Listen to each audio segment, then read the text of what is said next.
ভাগ্য নাকি সাহসীদের পক্ষেই থাকে, সাহসীদের পক্ষেই থাকে সবাই।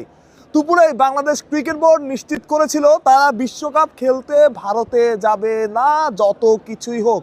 মুস্তাফিজ যেখানে যেতে পারছে না সেখানে দলও পাঠাবে না বাংলাদেশ ক্রিকেট বোর্ড। এরপর থেকেই আলোচনা শুরু হয়েছিল।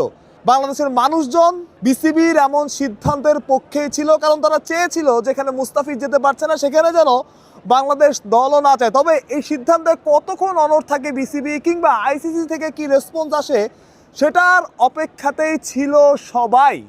শেষমেশ ক্রিকবাস ক্রিকেট ভিত্তিক ওয়েবসাইট তারা জানিয়েছে আইসিসির কোনো আপত্তি নাই বাংলাদেশের ম্যাচগুলো ভারত থেকে সরাতে, অর্থাৎ বাংলাদেশের ম্যাচগুলো শ্রীলঙ্কায় খেলাতে কোনো রকম আপত্তি নাই ইন্টারন্যাশনাল ক্রিকেট কাউন্সিলের, যেটা বাংলাদেশের প্রাথমিক জয় বলা যায়। এবং তারা নিউজেও বলেছে যে আইসিসি বাংলাদেশের ম্যাচগুলো শ্রীলঙ্কায় সরাতে পারে, তাদের কোনো রকম আপত্তি নাই।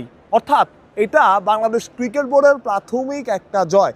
আমিনুল ইসলাম বুলবুল, যিনি বাংলাদেশ ক্রিকেট বোর্ডের সভাপতি, তিনি আইসিসিতে বহুদিন কাজ করেছেন, তারও এখানে একটা রোল হয়তো ছিল, কারণ তিনি জানেন আইসিসি কিভাবে কাজ করে, আইসিসির পলিসি কি, সব কিছুই তার ভালোভাবেই জানা আছে। এবং গতকাল কিন্তু বাংলাদেশ ক্রিকেট বোর্ড এর একটু সফট কর্নার ছিল এবং তারা বলছিল যে তারা হয়তো ভেন্যু সরানোর কথা বলবে না। বিভিন্ন মাধ্যম থেকে এরকম খবরগুলো ছড়িয়েছে, তারা হয়তো ভেন্যু সরানো এখন সম্ভব না। কিন্তু আজকে ঠিকই বাংলাদেশ সরকার থেকে যে কথাগুলো বলা হয়েছে, দিক নির্দেশনা দেওয়া হয়েছে, সেই সব কিছু বিবেচনায় নিয়ে এবং মুস্তাফিজের না যাওয়ার ইস্যুটা সামনে এনে বাংলাদেশ কিন্তু অফিসিয়ালি জানিয়ে দিয়েছে যে তারা বিশ্বকাপ খেলতে ভারতে যেতে চায় না, তারা বিশ্বকাপ খেলতে ভারতে যাবে না।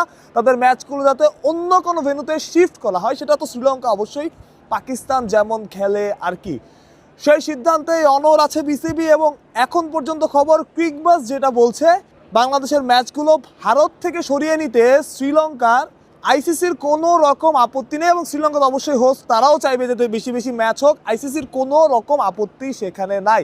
অর্থাৎ একটা আপডেট অবশ্যই পাওয়া গেল, যেটা নিয়ে অনেকে শঙ্কায় ছিল। অনেকে বলছিলেন যে এখন তো সম্ভব না, এখন ভারতেই ম্যাচ হবে, এত সময়ের মধ্যে, অল্প সময়ের মধ্যে ম্যাচ শিফট করা সম্ভব না, এইটা ওইটা।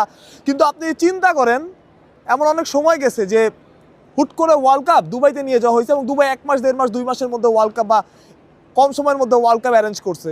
সুতরাং শ্রীলঙ্কা আসলে এটার জন্য প্রস্তুত। তবে আইসিসির একটা গ্রিন সিগন্যালের অপেক্ষায় থাকা লাগতো এবং সেটা অবশ্যই 24 ঘন্টার মধ্যে এসে পড়বে, অবশ্যই সেটা কিন্তু কেউ ভাবে নাই, কিন্তু সেটা কিন্তু অলরেডি চলে এসেছে, যেটা বাংলাদেশের জন্য পজিটিভ সাইড।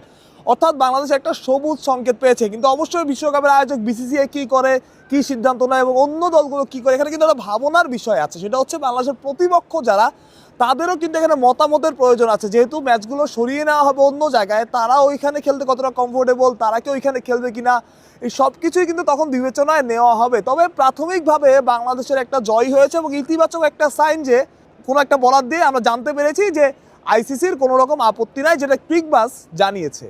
বাহ, প্রত্যয় পিডি ক্রিক টাইম।